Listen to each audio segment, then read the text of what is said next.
किसी लड़का को कोई दिक्कत होता ही नहीं है। अगर दिक्कत होता तो हाथ उठाता कि नहीं उठाता? किसी को दिक्कत? कोई दिक्कत नहीं है। एक तो कोई लड़का हाथ उठा रहा है, कौन हाथ उठाया? हाँ नहीं नहीं, वो हाथ नहीं उठा बेचारा, इसे शर्ट सही कर रहा था वो, ऐसे ऐसे बेचारा तुरंत सीधा कर दिया यार।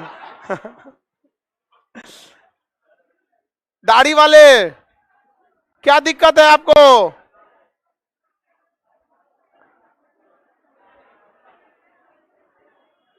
हाँ क्या कर रहा है? दिक्कत हो रहा है? आप इधर से आइए आगे, और जाएंगे हॉल नंबर 6 में।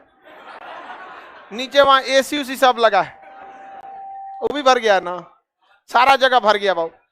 जिसको किसी को इसमें कोई दिक्कत नहीं होगा। समझ में आ गया कि नहीं आ गया? अभी भले आप लोग थोड़ा दिक्कत से पढ़ लीजिए, लाइफ में कोई दिक्कत आने वाला नहीं है। लेकिन अभी जहां आप क्या खोजेंगे? आराम, तो फिर आपको बहुत ज्यादा होने वाला है दिक्कत। चलिए ध्यान दीजिए, जो भी लड़का लोग इसको जो दिक्कत कहते हो, ये दिक्कत नहीं है, ये आपके सिलेबस का एक हिस्सा है। तो जिसको दिक्कत लग रहा है वो यहां एडजस्ट नहीं हो पाएगा। बाबू को निकलने दीजिए। हाँ हाँ, तुमको भी दिक्कत? जाइए हॉल नंबर 6 में, जगह होगा तो होगा, नहीं तो घर जाएगा, जगह नहीं होगा। चलिए अब हम लोग स्टार्ट करते हैं। देखिए बाबू, बायोलॉजी हिंदी में क्या कहेंगे? जीव विज्ञान। जीव विज्ञान, देखिए प्रारंभ में ऐसा समझा जाता था कि केवल आदमी ही जीव विज्ञान का हिस्सा है। ठीक है, आदमी और जानवर ही जीव विज्ञान का हिस्सा है। तो जीव विज्ञान के जनक अरस्तु को कहा जाता था। जीव विज्ञान के जनक अरस्तु। बाद में बायोलॉजी को 2 हिस्सों में बांट दिया गया है। बायोलॉजी को कितने हिस्से में बांटा गया? 2। एक हिस्सा हो गया जूलॉजी, क्या हो गया? जूलॉजी। और दूसरा हो गया बॉटनी। दूसरा क्या हो गया ना? बॉटनी। बॉटनी। जूलॉजी के जनक हो गए अरस्तु। जूलॉजी के जनक अरस्तु। जूलॉजी के जनक अरस्तु। किसी को दिक्कत? बायोलॉजी के भी जनक अरस्तु। पहले इन्हीं को समझा जाता था कि यही बायोलॉजी के जनक है।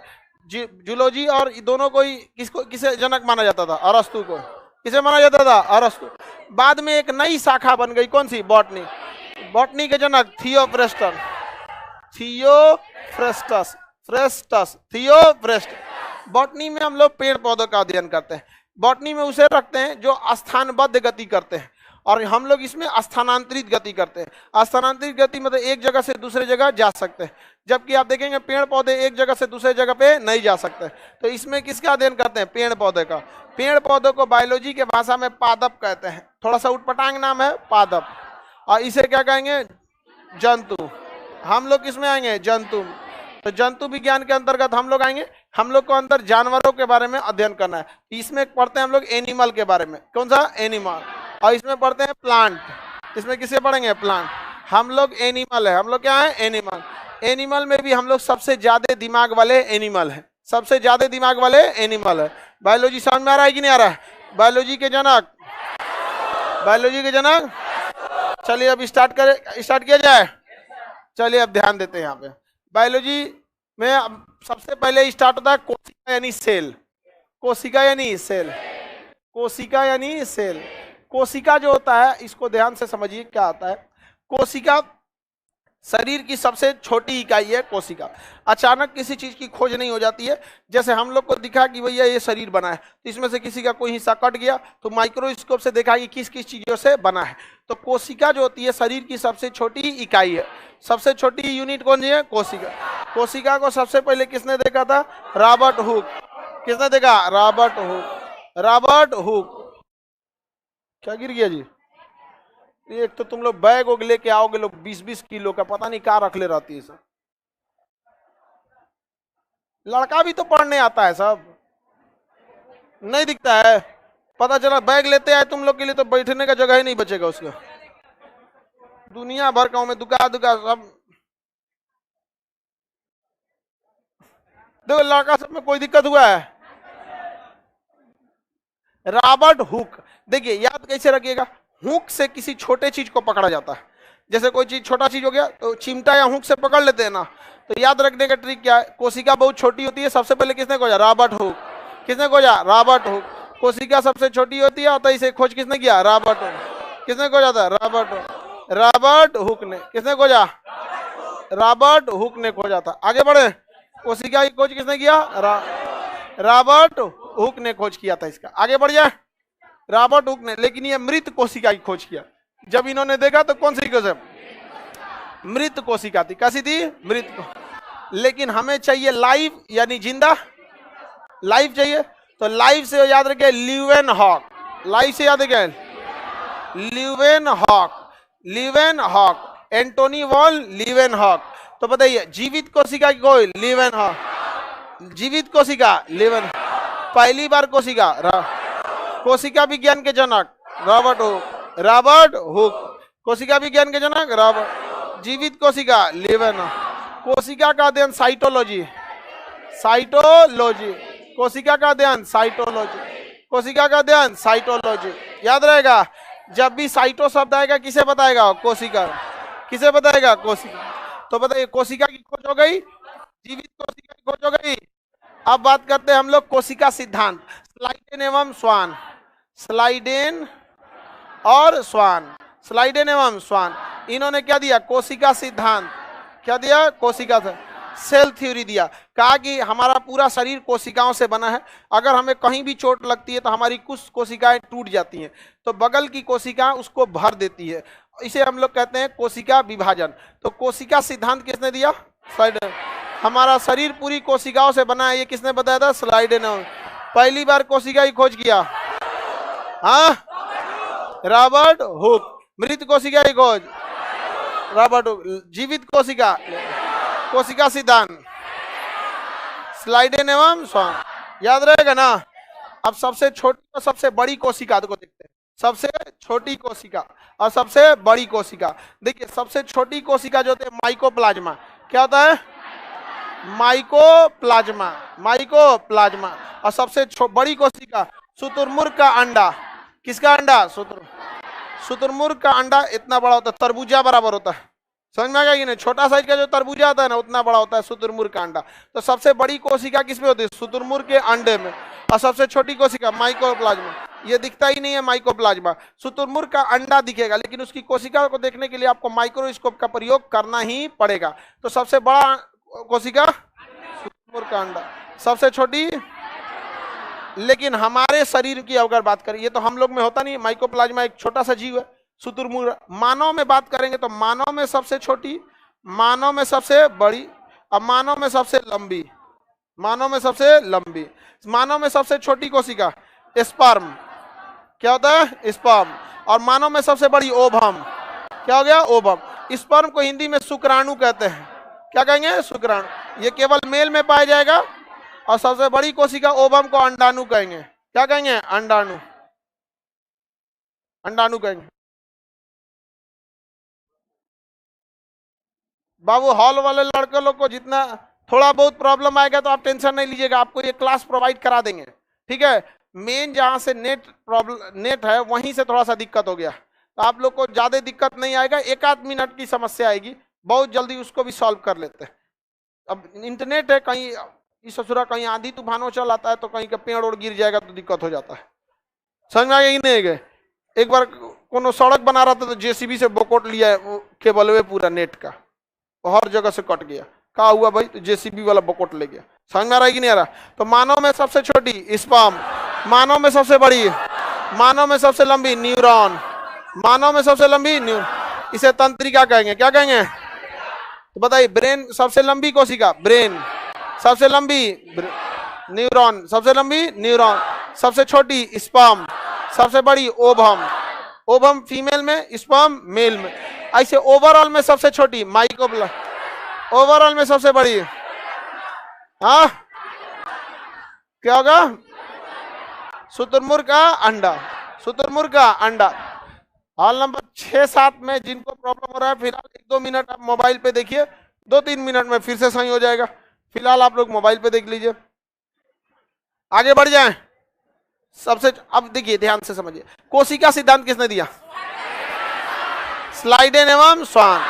इसने कहा कि अगर हमारी एक जगह की कहीं कोशिका मरती है तो अगल बगल की कोशिकाएं उसे भर देती है, वो खाली जगह नहीं छूटता, वो दोबारा रीजनरेट कर देती है। कोशिका विभाजन सेल डिवीजन द्वारा क्या करती है? रीजनरेट कर देती है। क्या कर देती है? रीजनरेट कर देती है। याद रहेगा ना, क्या कर देगी? रीजनरेट। क्या कर देगी? रीजनरेट करके रख देती है। तो देखिए हमारे कोशिका में एक चीज होना चाहिए, सबसे ज्यादा रीजनरेट कौन होता है और सबसे कम रीजनरेट, यानी पुनर्निर्माण, सर्वाधिक पुनर्निर्माण कहाँ होगा और कम पुनर्निर्माण कहाँ होगा। तो ध्यान से समझिए, पुनर्निर्माण, क्या जी? पुनर्निर्माण, पुनर्निर्माण जो होगा इसमें याद रखिए सबसे तेज कहाँ होगा? तो लीवर में। सबसे तेज पुनर्निर्माण लीवर। लीवर को हम लोग यकृत कहते हैं। क्या कहते हैं? यकृत। सबसे तेज पुनर्निर्माण लीवर, यानी लीवर कोशिकाओं में पुनर्निर्माण बहुत तेजी से होता है। अगर लीवर कट भी जाएगा ना तो आपका वो अपने से रिकवर कर लेगा। कोई ये दाहिनी साइड में क्या होता है? लीवर। अगर कोई यहाँ चाकू मार दिया तो आपका सही हो सकता है। समझ में आ गया कि नहीं आ गया? इसलिए अगर कोई चाकू मारने आए तो उसको रोकिए, कहे कि इधर मारो, इधर नहीं, इधर मार देगा तो स्प्लीन होता है, खत्म हो जाएगा कहानी। किधर कहिएगा? आप लोग बताइए किधर मारने को कहिएगा? बकलोलिया काहे कहिएगा कि चाकू मारे? कोई बात है? हम काहे को कहने जाएंगे कि तुम इधर चाकू मारो? अगर कहना रहेगा तो उसको पढ़ाइए। देखो सबसे तेज पुनर्निर्माण लीवर में होता है, अपने लीवर में मार लो, उसी को कहो कि तुम ही मार लो अपने लीवर में। तो सबसे तेज पुनर्निर्माण लीवर।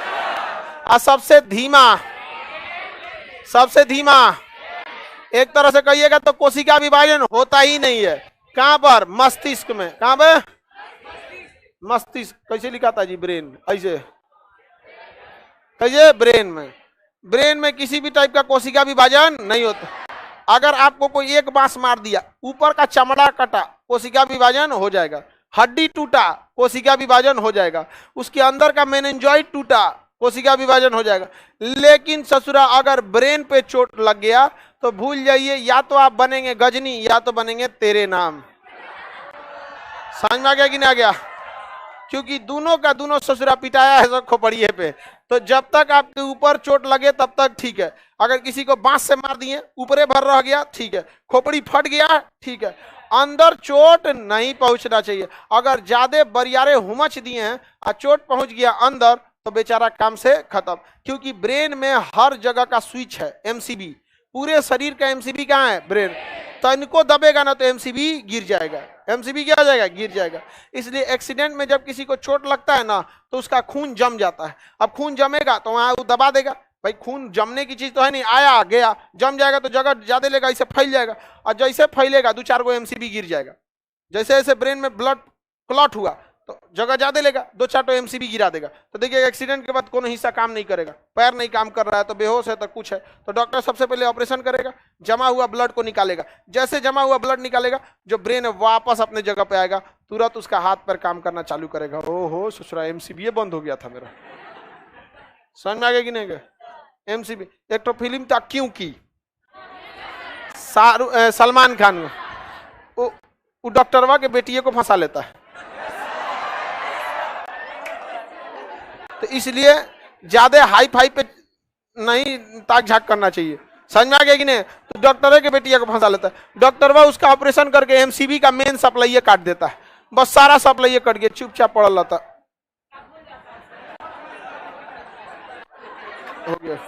इसलिए आप लोग को कहते हैं कि ज्यादा लंबा दूर पे हाथ पैर नहीं मारना चाहिए। क्या पता पकड़ उकड़ के कहीं एमसीबी कटवा दिया तो पगला ही रहिएगा यहाँ पर। समझ में आ गया कि नहीं आ गया? आगे बढ़े? किसी को दिक्कत? सबसे तेज पुनर्निर्माण कहाँ होगा? पुनर्निर्माण नहीं होता है। इसीलिए जब आप कभी भी हमारे संविधान का अनुच्छेद 21 करता है आपको जीने का अधिकार है, मरने का नहीं। समझ में आ गया नहीं गया? इसलिए अगर आप हेलमेट नहीं लगाएंगे तो पुलिस फाइन लगा देगी, कहेगी रे सोचो तोरा चोट लगेगा तो तुम मर जाएगा। और आर्टिकल 21 कहता है कि आपको मरने का अधिकार नहीं है, आपको केवल अधिकार जीने, मरने का नहीं है। उस हिसाब से देखिएगा तो एक्सीडेंट में कहीं भी चोट लग सकता है, लेकिन ज्यादा किस पे? ब्रेन। सीट बेल्ट लगाने को कहता है, क्योंकि सीट बेल्ट नहीं लगाएंगे अचानक गाड़ी का एक्सीडेंट होगा, खोपड़िया जाके आपका धड़ाम से लड़ जाएगा आगे। समझ में आएगी नहीं? अभी देखिए साइरस मिस्त्री जी का एक्सीडेंट हो गया, कोई महिला चला रही थी। हाँ दुकान कोई महिला ही चला रही थी। इसलिए जब भी कभी सड़क पे महिला मिले आपको गाड़ी चलाते हुए, सिग्नल रेड हो या ना हो, आपको रुक जाना चाहिए। समझ में आ गया नहीं आ गया यहाँ पे? बकुला कह रहा है कि जब हम देखते हैं कोई महिला चला रही है तो रोड छोड़ के बगल में खड़े हो जाते हैं। हाँ भाई देखिए, अपनी जान की सुरक्षा आपको अपने हाथ में है। आगे बढ़े, किसी को कोई दिक्कत नहीं ना? बताइए, कोशिका सिद्धांत सब समझ में आ गया कि नहीं आ गया? कोशिका के अंदर अलग अलग क्या पाए जाते हैं? पदार्थ पाए जाते हैं। ये तो समझ में आ ही गया होगा आप लोग को। आगे बढ़े, कोशिका जो होता है एक झिल्ली के अंदर बंद होता है। कोशिका एक झिल्ली के समान होता है। हम इतना बड़ा बनाए हैं, इतना छोटा होता है कि आंख से दिखता ही नहीं है। ये झिल्ली होता है। यह झिल्ली जो होता है किसका बना होता है? प्रोटीन का बना होता है। किसका बना होता है? इस झिल्ली को इतना पतला होता है कि इसे हम लोग, झिल्ली को हम लोग क्या कहते हैं भाई? कोशिका भिल्ली झिल्ली। कोशिका झिल्ली, सेल मेम्ब्रेन। पतली झिल्ली को क्या कहेंगे? मेम्ब्रेन। पतली झिल्ली को मेम्ब्रेन। तो कोशिका की झिल्ली मोटी की पतली, अतः उसे हम क्या कहेंगे? मेम्ब्रेन। क्या कहेंगे? मेम्ब्रेन। कोशिका झिल्ली या सेल मेम्ब्रेन। कोशिका झिल्ली या सेल किसका बना होता है? प्रोटीन का। किसका बना होगा? प्रोटीन का। इसके अंदर माइटोकांड्रिया पाया जाता है। क्या पाया जाएगा? माइटोकांड्रिया। क्या पाया जाएगा? माइटोकांड्रिया। माइटोकांड्रिया पाया जाता है। माइटोकांड्रिया जो होता है इसके अंदर पाया जाता है, बहुत छोटा होता है, लेकिन माइटोकांड्रिया को जब जूम करके देखते हैं तो वो बड़े आकार का इस टाइप का दिखता है। कौन? माइटोकांड्रिया। इसके अंदर एक घुमावदार आकृति बनी रहती है, इसे हम लोग क्रिस्टी कहते हैं। क्या कहेंगे? क्रिस्टी। माइटोकांड्रिया की आंतरिक संरचनाओं को क्या कहते हैं? क्रिस्टी। माइटोकांड्रिया की आंतरिक संरचना, जब हम सांस लेते हैं तो यह सांस कहाँ जाता है? फेफड़ा में। अब फेफड़ा में आया रहता है ब्लड, और वो ब्लड इस हवा को कहाँ लेके चल जाता है? माइटोकांड्रिया में। कहाँ लेके चला जाता है? तो बताइए, ऑक्सीजन कहाँ आता है? माइटोकांड्रिया।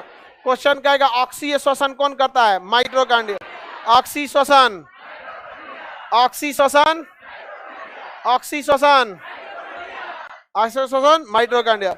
और ये जब ऑक्सीजन जाता है तो इसमें एक क्रेब्स साइकिल चलती है। क्या चलती है? Krebs cycle.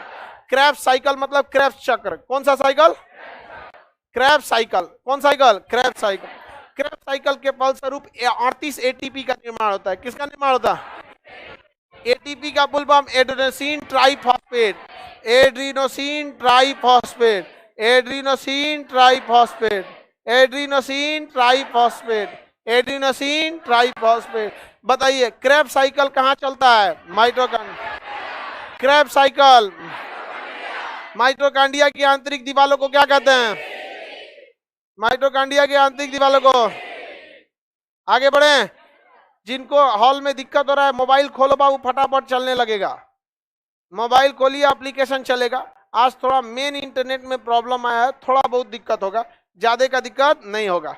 मोबाइल खोलेंगे तुरंत सबको दिखने लगेगा जो हॉल में जिनमें दिक्कत हो रहा है। माइटोकांड्रिया की आंतरिक दीवारें क्या कराएंगे? ये क्या कहलाएगा? क्रिस्टी।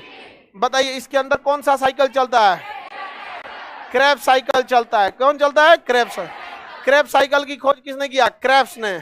किसने किया? क्रेब्स। माइटोकांड्रिया को अल्टमैन।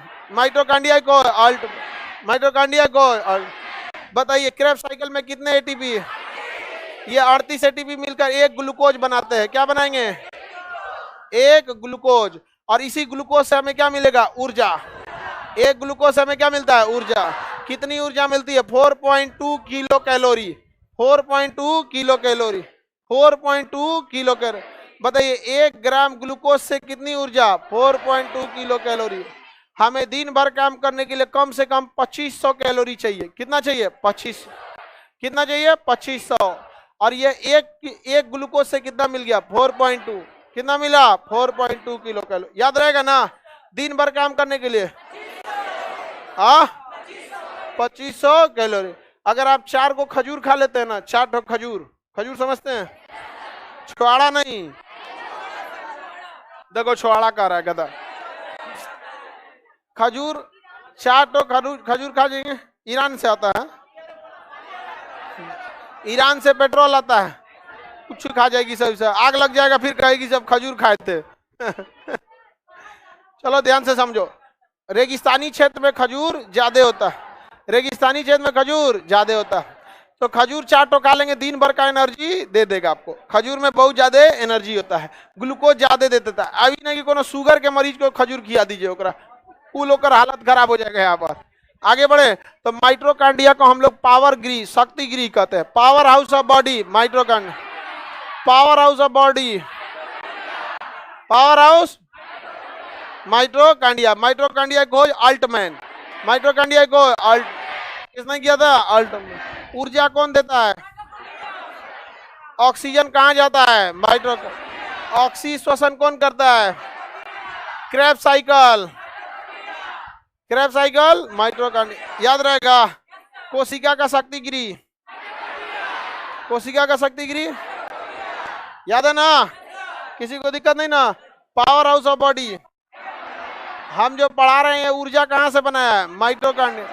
कौन बनाया है? माइटोकांड्रिया। हम खाना खाते हैं, पच उच के जाता है, उसमें ऑक्सीजन मिला के ऊर्जा कौन बनाता है?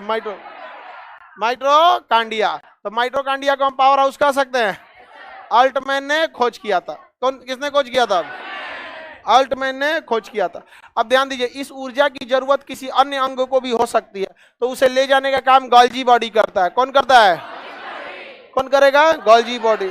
जैसे हमारे पूरे शरीर में हर जगह कोशिका है कि नहीं है? पूरा शरीर किसका बना हुआ है? कोशिका। किसका बना है? कोशिका जो मर जाती है उसे नेक्रोसिस कहेंगे। क्या कहेंगे? मरी हुई कोशिका को।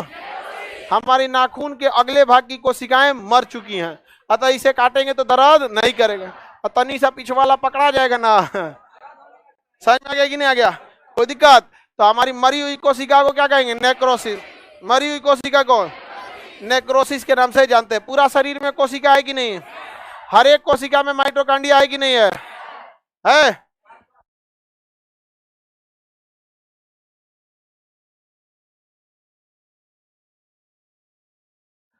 आगे बढ़े, आगे बढ़ते हैं। ऑल नंबर 6 वाले सब लोग का सही है, नहीं है तो भी मोबाइल पे देखेंगे लोग, बस 10-15 मिनट का दिक्कत है। आगे देखिए, हमारी शरीर में मृत कोशिकाएं भी पाई जाती हैं। पाई जाती हैं। हमारे पूरे शरीर में कोशिका है कि नहीं? हर जगह माइटोकांड्रिया, हर जगह ऊर्जा बन रहा है कि नहीं बन रहा है? बताइए, हमारे पैरों को ज्यादा ऊर्जा की जरूरत है कि जीभ को? अरे दिन भर बोल रहे हैं, जीभ को ना ज्यादा जरूरत है। पता चला आदान प्रदान ऊर्जा का होना जरूरी है कि नहीं है? पैर की ऊर्जा कहाँ चलाना चाहिए? जीभ। कहाँ आना चाहिए? जीभ। एक मजदूर को ज्यादा जरूरत है हाथ पैर में, उसके जीभ में ज्यादा जरूरत है। तो ये एक जगह से दूसरे जगह का ट्रांसपोर्टेशन जरूरी है कि नहीं है? आप बताओ मित्रों, जरूरी है कि नहीं है? तो ये परिवहन करने का काम करता है गोल्जी बॉडी। कौन करेगा? हमारे शरीर की सारी ऊर्जा को कहाँ भेज रहा है? जीभ में। कहाँ भेज रहा है? जीभ में। आई ससुरा ऑटोमेटिक सबसे पहले ऊर्जा भेजता है ब्रेन को। किसे भेजता है? ब्रेन। जिस दिन ब्रेन को ऊर्जा भेजना कम कर देता है, उसी दिन आपको चक्कर आना चालू हो जाता है। जिस दिन फास्टिंग उस्टिंग ज्यादा रख देंगे, खाना खाइबे नहीं किए, तो ओकरा में ऑक्सीजन मिला के ऊर्जा बनाएगा कैसे? बस ऊर्जा भेजना किसको कम कर देगा? ब्रेन को।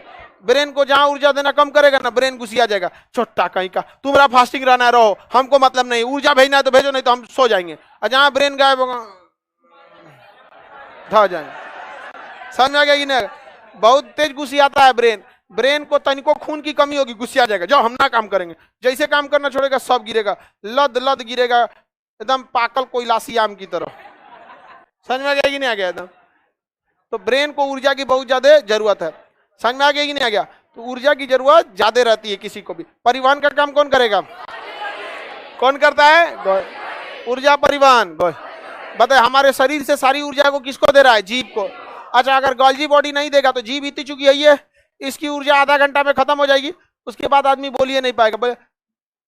गोल्जी बॉडी द्वारा ऊर्जा का आदान प्रदान होता है, 1 घंटा बाद कुल खत्म हो जाएगा।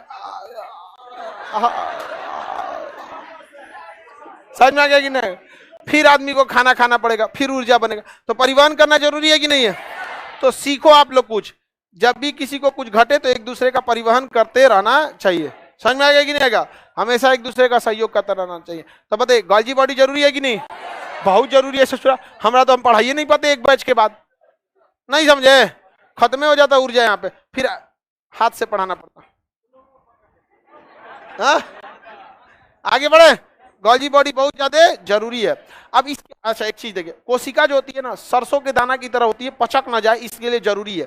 सरसों का दाना तो बहुत बड़ा हो जाता है, गोल होता है लेकिन बहुत छोटा होता है, पचकने से उसको रोकना जरूरी है। तो जहां तहां कोई चीज को पचकने से रोकना है तो पिलर देना पड़ेगा। पिलर देंगे कि नहीं देंगे? तो इसमें एक बड़का साइज का पिलर दे देता है इस तरह से। क्या डाल दिया है? पिलर। ये क्या बना दिया है? पिलर। ये क्या है? पिलर। अब ये पिलर ऐसे जिग जैग बना दिया है पिलर। ये पिलर इसे पचकने से रोकता है। तो कोशिका को पचकने से जो रोकता है उसे कहते हैं एंडोप्लाज्मिक रेटिकुलम। क्या कहेंगे? Endoplasmic reticulum. क्या कहेंगे? Endoplasmic reticulum. तो कोशिका के अंदर कंकाल का काम एंडोप्लाज्मिक रेटिकुलम। किसी को दिक्कत?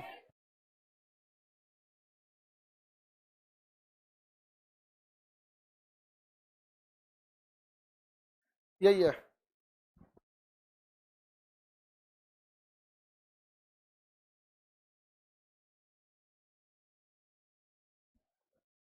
आगे बढ़े बाबू। किसी को कोई दिक्कत नहीं ना? किसी को कोई दिक्कत? बताइए, कोशिका को पचकने से रोकता एंडोप्लाज्मिक रेटिकुलम। कोशिका का कंकाल एंडोप्लाज्मिक रेटिकुलम। हिंदी में इसका नाम बड़ी उत्पत्तांग है, अंत प्रदत्त जालिका। समझ में आ गया कि नहीं आ गया? क्वेश्चन एक बार पूछा था पीसीएस के एग्जाम में, लड़के हिल गया। अंत प्रदत्त जालिका का मुख्य कार्य है, उसको पढ़ने नहीं जा रहा था। एंडोप्लाज्मिक रेटिकुलम कोशिका के कंकाल का काम करता है। अगर कंकाल नहीं रहेगा तो आप सीधे नहीं रह सकते। जैसे हमारे शरीर में हड्डी है, कंकाल हड्डियों का समूह क्या कहलाता है? कंकाल। पता चला एको को हड्डी तोड़िए ना पैर में का, सब पता चल जाएगा, सीधा खड़ा रहेंगे कि नहीं, धाए से क्या हो जाएंगे, नीचे गिर जाएंगे।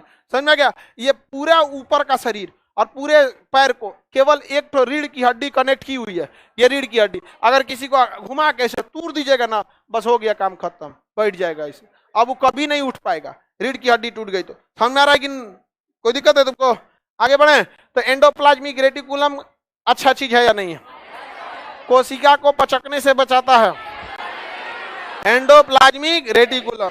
Endoplasmic reticulum. जब वैज्ञानिकों ने ध्यान से देखा एंडोप्लाज्मिक रेटिकुलम को, तो ये एक साइड में बहुत ही चिकना था और एक साइड में बहुत ही खुरदुरा था।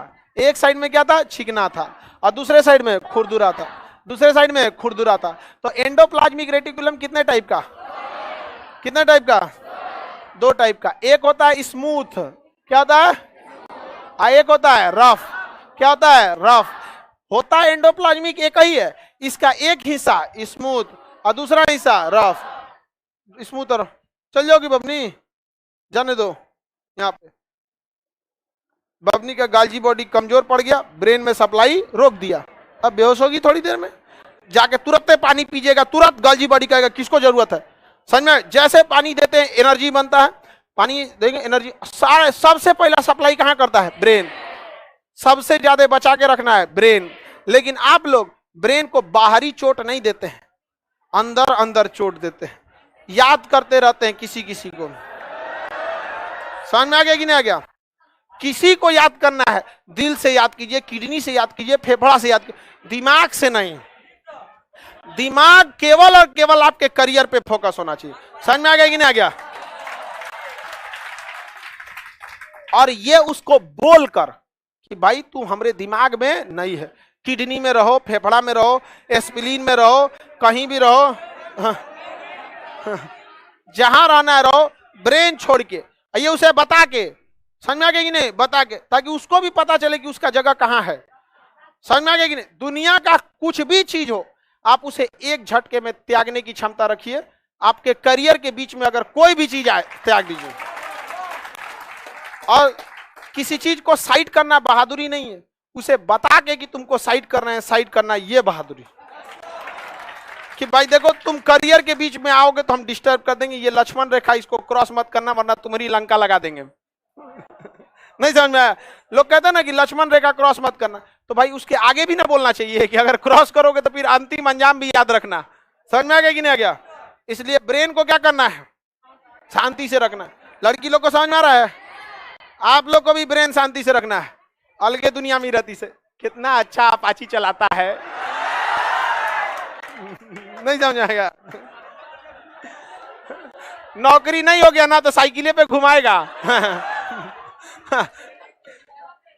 आगे बढ़े। और वो सेकेंड हैंड बड़की साइकिल 26 इंच वाला पिछवा ऐसे बैठना पड़ेगा। इतना अच्छा देखे थे, अपाची वाला ही मिल गया। आगे समझे, देखिए ध्यान से। स्मूथ एंडोप्लाज्मिक रेटिकुलम के पास वसा होता है। क्या होता है? वसा यानी फैट। क्या होता है? वसा यानी फैट। तभी ना चिकना है।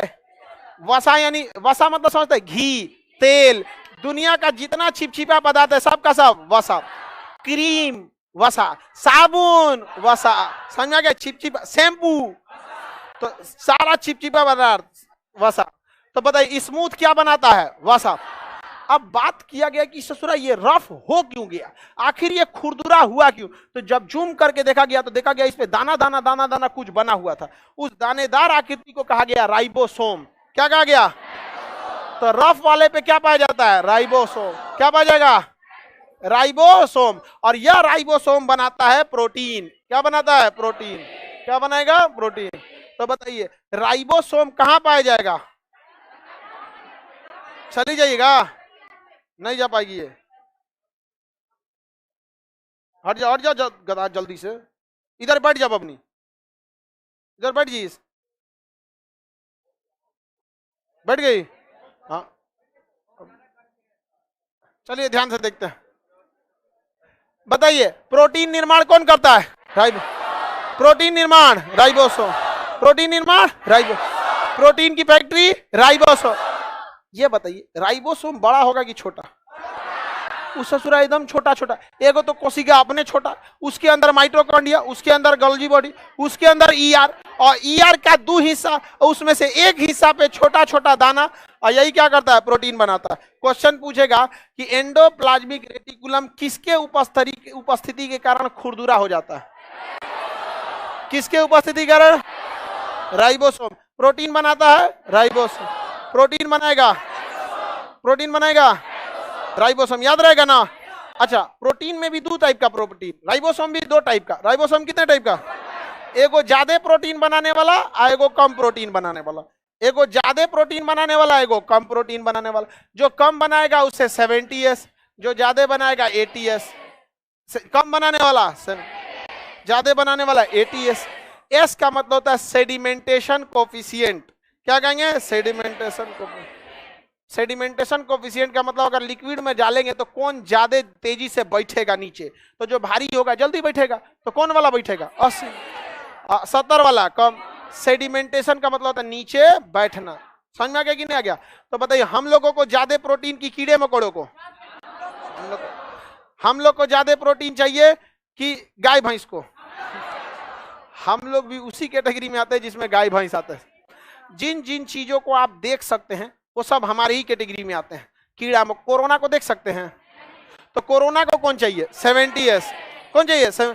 अरे भैया हम लोग को इतना बड़का शरीर उठाना है, ऐसे पैरे उठाएंगे तो कम से कम 5-10 किलो का पैर होगा, फिर अयो 10-15 किलो का होगा। हाई बड़का पूरा शरीर धड़ लेके घूम रहे हैं जो 40 किलो का होगा। समझ में आ गया कि नहीं होगा? अब हम 80 किलो का शरीर लेके हम घूम रहे हैं, तो बताइए 80 किलो के शरीर उठाने, 80 किलो का एक बोरा उठाइए तो उठेगा? नहीं उठता। अब आदमी 80 किलो का शरीर उठा रहा है तो प्रोटीन और ऊर्जा की जरूरत है कि नहीं है? अलग बात है बचपने से आदमी उठाते आ रहा है तो कोई दिक्कत नहीं है, धीरे धीरे हैबिट हो गया। अपने उठाना है ना। सोचिए एड़ी की हड्डी कितनी मजबूत होगी, सोच सकते हैं? पूरा 80 किलो उसी हड्डिया पे है। समझ में आया कि नहीं आ गया? आप कौन अपने मोबाइल के ऊपर 80 किलो का कोनो सामान रख दीजिएगा मोबाइलों के ऊपर 80 किलो का सामान रखिए, क्या होगा? फूट जाएगा कि नहीं हो जाएगा? और अपने एड़ी के सोचिए। समझ में आ गया? 80 किलो का वजन हमारा रोक के, कई कई को तो इसमें 1 कुंटल भी है। सब नहीं समझ आया? किसी को दिक्कत? चलिए आगे बढ़े। प्रोटीन निर्माण, जितने भी बैक्टीरिया, वायरस, आंख से न दिखाने वाले छोटे पदार्थ है उसमें 7 तनी मनी ऊर्जा की जरूरत है, और जिसको हम लोग 80 है। गाय भैंस में केवल लड़का बताएगा, गधा सब में हाँ लड़की सब नहीं बताएगी। समझ में नहीं है? जो जिस कैटेगरी का रहता है उसी कैटेगरी का क्वेश्चन पूछा जाता है। समझ में आ गया कि नहीं आ गया? ठीक है, लड़की लोग बस बताएगी। अब गधई सब में हाँ ATS कौन सा है? ATS खुश हो रही थी सब। हाँ, ज्यादा खुश नहीं होना चाहिए। पता है पेड़ पौधों में 80s, जितना माइक्रोस्कोपिक होते हैं सब माइक्रोस्कोप से देखना पड़ा, उसमें 70। हाथी में समझ में आ गया कि नहीं आ गया? एकदम बैक्टीरिया वायरस में, टीबी के बैक्टीरिया में, जितना इबोला उबोला, ये आपका अभी एक तो लंपी वायरस आ गया है गाय भैंस में, उसमें कौन सा 70s लंपी वायरस आ गया है गाय भैंस में, बहुत बुरा मर रही है सब गाय, वहां पे पूरा फैला हुआ है लंपी वायरस। कौन सा 70s, याद रहेगा ना, किसी को कोई दिक्कत नहीं ना। अब इसके बगल में एक होता है सेंट्रोसोम, क्या होता है? क्या होगा? सेंट्रोसोम। तो यहाँ पाया जाता है सेंट्रोसोम। सेंट्रोसोम का काम होता है कोशिका विभाजन, कोशिका विभाजन। सेंट्रोसोम का काम, सेंट्रोसोम का काम, सेंट्रोसोम का काम कोशिका। कोशिका विभाजन का मतलब होता है कि हमारी एक कोशिका मर गई तो उसके बगल वाली कोशिका एक अन्य कोशिका को जन्म दे दे। क्या कर दे? जन्म दे, तो उसे भर दे। बताइए सबसे तेज कोशिका विभाजन लीवर, सबसे तेज कोशिका विभाजन। तो क्वेश्चन आएगा सबसे ज्यादा सेंट्रोसोम लीवर, सबसे धीमा कोशिका, सबसे धीमा विभाजन मस्तिष्क, तो सबसे कम सेंट्रोसोम ब्रेन। ब्रेन में होगा नहीं, मार देंगे खोपड़िया पे, अंदरवा चल गया चोट ना तो नहीं होने वाला, ये खोपड़िया पे लगेगा मान के चलिए, चमड़ा फट गया, मांस कट गया, यहाँ चमड़ा है, फैट है, मांस है, उसके बाद ना हड्डी है, तो हड्डी तक रहेगा तो ठीक है, ओकरा अंदर गया गए काम से, फिर वहां विभाजन होने वाला नहीं है, ब्रेन हेमरेज हो जाएगा, कुछ ना कुछ होगा, एमसीबी जाएगा, कहीं ना कहीं एक एरिया काम करना आपका छोड़ देगा। आगे बढ़ जाए ना, कोशिका विभाजन का काम। तो बताइए कोशिका विभाजन होना जरूरी है या नहीं है? बहुत ज्यादा जरूरी है, वरना आप ठीक नहीं हो पाइएगा। कोशिका विभाजन नहीं होगा तो ठीक नहीं होगा। ब्रेन में कोशिका विभाजन होता है, समझ आ गया? लीवर में, अच्छा अगर कोशिका विभाजन ज्यादा हो तो अच्छी बात है कि नहीं? ससुरा बहुत दिक्कत है। जैसे ये बैच है, सुनिए इतना खचाखच भीड़ है यहाँ पर, एक लड़का अगर यहाँ से जाता है, सपोज कीजिए एक लड़का जाता है, तो एक लड़का को ले आ दे, पता चला एक लड़का गया और 2000 को ला दिए, सब आपस में कुछ आ जाएगा। तो जरूरत से ज्यादा जब कोशिका विभाजन हो जाता है, जरूरत से ज्यादा जब कोशिका विभाजन हो जाता है, तो उस स्थिति में जरूरत से ज्यादा कोशिका विभाजन के होने की स्थिति में शरीर के अंदर एक इतने ज्यादा अंग बन जाते हैं कि एक दूसरे को नुकसान पहुंचाने लगते हैं, जिसे हम कहते हैं कैंसर। जैसे हड्डी पे चोट लगा तो कोशिका विभाजन होकर उतना दूर ठीक होना चाहिए, ज्यादा ही हो जाएगा तो हड्डियां बड़ा हो जाएगा। अब आप बताइए, आप जो घर में दरवाजा बंद करते हैं, दरवाजा तनी सा बड़ा हो जाएगा तो बंद हो पाएगा? तो हड्डी का एकदम फिक्स साइज है, अब तनी सा बड़ा हो जाएगा तो चों चाय करने लगा, भाई हिलवे नहीं करेगा, इधर जहां करेंगे तो दर्द करेगा भयानक। अब उसको छोड़ेंगे आप ऐसे, धीरे धीरे और बड़ा हो जाएगा, अब वो घूमवे नहीं करेगा, तो उसको कहेंगे बोन कैंसर। कौन सा कैंसर? बोन। ब्लड में, हमारे शरीर में ब्लड का होना जरूरी है। सोचा ब्लड कैंसर हो जाएगा, ज्यादा हो जाएगा तो फिर मारेगा, ब्लड कैंसर, मर जाएंगे। जीभ का कैंसर, जीभ में कैंसर हो जाएगा तो जीभ का कोशिका विभाजन होना है, जीभ क्या होने लगेगा? बड़ा होने लगेगा। और जीभ जब बड़ा हो गया तब क्या होगा? सांसें नहीं ले पाएंगे, खाइए नहीं पाएंगे। यहाँ पे किसी को, अब किसी के जीभ पे 10 गो हाड़ा समझते हैं, मधुमक्खी, 10 गो मधुमक्खी काट लेगी तो जीभ पे जीभ बड़ा हो जाता है, मुंह बंद हो जाएगा, सांसें नहीं लिया जाता है। समझ में आ गया? बहुत बार ऐसा होता है, सांसें नहीं लिया जाता है यहाँ पे। तो कैंसर होना बड़ी खराब चीज है। गले का कैंसर हो के इतना बड़ा कर देगा कि जो सांस हवा का जगह जाइए नहीं पाएगा। तो जरूरत से ज्यादा कोशिका विभाजन होना भी गलत है। किसका रूप ले लेता है? कैंसर। तो कैंसर का मुख्य कारण सेंट्रोसोम का पगला जाना। सेंट्रोसोम पगला जाएगा तो जरूरत से ज्यादा कोशिका विभाजन करने लगेगा। कोशिका विभाजन कौन करता है? कोशिका विभाजन, ऊर्जा परिवहन गोल्जी बॉडी, ऊर्जा निर्माण माइटोकॉन्ड्रिया, कोशिका का कंकाल एंडोप्लाज्मिक रेटिकुलम। एंडोप्लाज्मिक रेटिकुलम कितने टाइप का? 2। Smooth endoplasmic reticulum, rough. बताइए स्मूथ किस चीज का निर्माण करता है? बस। किसका निर्माण करेगा? बस। और रफ वाला प्रोटीन निर्माण रफ वाला करता है कि रफ? गलत है। सुनिए क्वेश्चन ध्यान से। इस बताइए प्रोटीन का निर्माण रफ एंडोप्लाज्मिक करता है कि रफ के ऊपर उपस्थित राइबोसोम? हाँ, राइबोसोम करता है। वो अलग बात है कि राइबोसोम रहता कहाँ है? Rough endoplasmic reticulum. प्रोटीन निर्माण राइबोसोम, प्रोटीन निर्माण समझ में आ गया कि नहीं? प्रोटीन नहीं रहेगा तो हमारा शरीर आगे नहीं बढ़ पाएगा, हमारा शरीर आगे नहीं बढ़ेगा। समझ में आ गया कि नहीं आ गया? किसी को कोई दिक्कत नहीं ना? प्रोटीन का रहना बहुत ज्यादा जरूरी है। अच्छा, वसा का रहना जरूरी है कि नहीं? वसा का रहना जरूरी है। जितने लोग दुबले होते हैं ना, उनमें वसा नहीं होता है। बुढ़ापे में शरीर से सारी की सारी वसा लगभग खत्म हो जाती है, इसलिए चेहरे पे क्या हो जाती है? झुर्रियां पड़े। हमारा शरीर जो होता है नहीं फूलता है, मांस वसा फैलता है। क्या फैलता है? वसा। मांस तो भूल जाइए, वो तो फिक्स रहता है 639। इतने मांस है हमारे शरीर में, 639, 639, 639। समझ में आ गया कि नहीं आ गया? तो मांस तो बढ़ता घटता नहीं, मांस तो मांस की जगह बढ़ेगा क्या? वसा। इसलिए देखिएगा, मोटा आदमी दौड़ेगा तो वसा क्या हो जाएगा? खत्म हो जाएगा। वसा क्या हो जाएगा? खत्म। वसा खत्म हो जाएगा तो क्या हो जाएगा? दुबला हो जाएगा। बुढ़ापे में आदमी में क्या होता है? वसा की कमी, झुर्रियां पड़ जाती है। समझ में आ गया कि नहीं आ गया? झुर्री चेहरे पे पड़ जाता है कि नहीं पड़ जाता है? अभी आप लोग यंग है, अभी आप लोग में क्या है? वसा है। महिलाओं में वसा ज्यादा होता है, महिलाओं में वसा ज्यादा होता है। इसलिए महिला जो रहेगी ना, हल्की रहेगी लेकिन मोटा दिखेगी। अगर जैसे हम 80 केजी के, अगर हमारे बगल में किसी 80 केजी की महिला को खड़ा करेंगे ना, तो फिर दमदार दिखेगी, एकदम भयानक, डबल हमारे में। क्योंकि पुरुषों में ना मांस हड्डी भारी होता है, वसा कम पाया जाता है। पुरुषों को वसा कम पाया जाता है, अब महिलाओं में वसा ज्यादा। आप खुद सोचिए, आप में कोई लड़की 80 केजी की है? कोई नहीं है? अरे 50-60 के बीच में सब, इससे ज्यादा कोई नहीं जाएगा। 65 चल जाएगा तो बेचारी खुदे उसको टेंशन हो जाएगा, क्या करे अब क्या। 80 केजी का होने का मतलब समझ रहे हैं? बहुत। महिलाओं में वसा की मात्रा क्या रहती है? ज्यादा। वसा की मात्रा ज्यादा। अगर शरीर में वसा ज्यादा रहेगा तो चेहरा चमकीला दिखेगा, सुंदर दिखेगा। समझ में आ गया कि नहीं आ गया?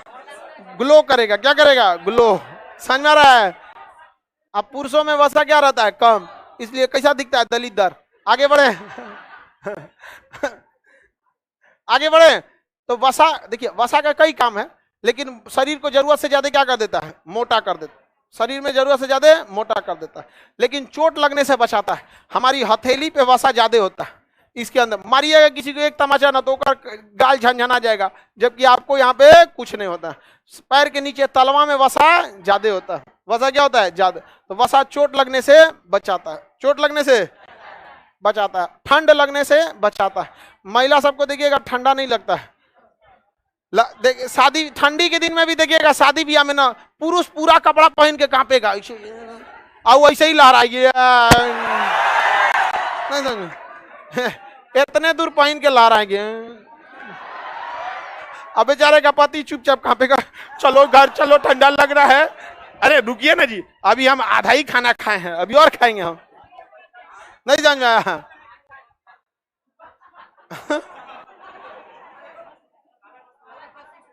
काला खांसी, ये बेचारा तो अपने समझ में आ रहा है कि नहीं आ रहा है? बताइए, ऊर्जा निर्माण किया, परिवहन किया, विभाजन। विभाजन जरूरी है या नहीं है? देखिए, जरूरत से ज्यादा विभाजन नहीं होना चाहिए। छिपकली के पोंछ में विभाजन बहुत तेजी से होता है। छिपकली का पोंछवा गिरेगा ना तो दूसर बना ले। चूहा का पोंछ, विभाजन बहुत तेजी से होता है। गेंडा का त्वचा काटिएगा तो दोबारा सट जाता है, क्योंकि विभाजन तेजी से होता है। लेकिन जरूरत से ज्यादा तेजी से नहीं होना, वरना क्या रूप ले लेगा? कैंसर। किसका रूप ले लेगा? कैंसर। आगे बढ़े, इसका इलाज है कि नहीं कैंसर का? अभी फिलहाल बहुत ज्यादा कोई सटीक इलाज अभी नहीं है। अरे अभी आ गया है अभी कोई भी इसका 100% सटीक इलाज नहीं है। शुरुआती स्टेज में कीमियोथेरेपी, रेडियो वो गामा रेज द्वारा कुछ इलाज किया जाता है। शुरुआती स्टेज में ठीक हो जाता है, बट एक सर्टेन एज के बाद सही नहीं होता। अभी वैज्ञानिकों ने उसके वैक्सीन का खोज किया। किसका? वैक्सीन। दवा और वैक्सीन में अंतर होता है। कुत्ते में जो बीमारी होती है रैबीज, आज भी उसकी दवा नहीं है। अगर रैबीज हो गया तो टेंशन फ्री, अब आपको मरना है और बहुत बुरी मौत मरेंगे। इसलिए जैसे कुत्ता काटे रैबीज का इंजेक्शन लगा लीजिए। आप एहतियात के लिए भी लगा लीजिए, बहुत ज्यादा जरूरी है। समझ में आ गया कि नहीं? बहुत ज्यादा एहतियात के लिए भी जरूरी। हमारा सड़क छाप कुतवा एगो को खिला रहे थे तो पकड़ लिया, हमको दिखा नहीं कि ब्लड आया है कि नहीं आया, लेकिन फिर भी सड़क छाप कुत्ता था, हम इंजेक्शन लगा लिए। उससे 5-7 गो इंजेक्शन लगता है। क्या दिक्कत है, आपको 5-7 इंजेक्शन ही लगवाना पड़े, और लेकिन रेबीज हो गया तो कोई इलाज नहीं है यहाँ पे, एकदम कुत्ता की तरह एक्टिविटी करने लगेंगे। आपका दिमाग किसके तरह काम करेगा, कुत्ता के, क्योंकि रेबीज वायरस सीधे कहाँ चढ़ जाता है, दिमाग पे, अब ब्रेन पे जाके कहेगा, जैसे हम बोल रहे हैं बोलो, कहेगा भोंको तो भोंकने लगेंगे ऐसे, आदमी कुत्ता की तरह भोंकने लगता है, लात टपकाने लगेगा, चलेगा ऐसे ही यहाँ पे, और धीरे धीरे करके मरेगा वहां। उसका कोई इलाज नहीं है, केवल और केवल वैक्सीन है। अभी कोरोना का कोई इलाज है नहीं, वैक्सीन है। तो उसी तरह कैंसर के लिए भी क्या बन रहा है, वैक्सीन। क्या बन रहा है, किसी को दिक्कत, कैंसर के लिए क्या बन रहा है, वैक्सीन। अब ये वैक्सीन का ट्रायल बड़ा मुश्किल है, क्योंकि देखिए अभी कोरोना का वैक्सीन ट्रायल इजी है, किसी को वैक्सीन लगाइए, उसके बाद कोरोना के एरिया में भेजिए, अगर वो कोरोना से बच गया तो वैक्सीन सक्सेस। अब किसी को कैंसर का वैक्सीन लगाए, अब उसको कैंसर का तो कोई एरिया होता नहीं है, ना ही वो दूसरे से फैलता है, उसका परीक्षण करना बड़ा मुश्किल हो जाता है। समझ में आ गया कि नहीं आ गया, किसी को दिक्कत। अब आज थोड़ा सा इंटरनेट प्रॉब्लम की वजह से बैच डिले हो गया, अब आगे का क्लास कल समझाएंगे। आप लोग को समझ में आ रहा है कि नहीं आ रहा है, सारा चीज का पीडीएफ दिया जाएगा, आप लोग को टेंशन नहीं लेंगे, आगे का क्लास कल समझेंगे, आप लोग खाली करिए।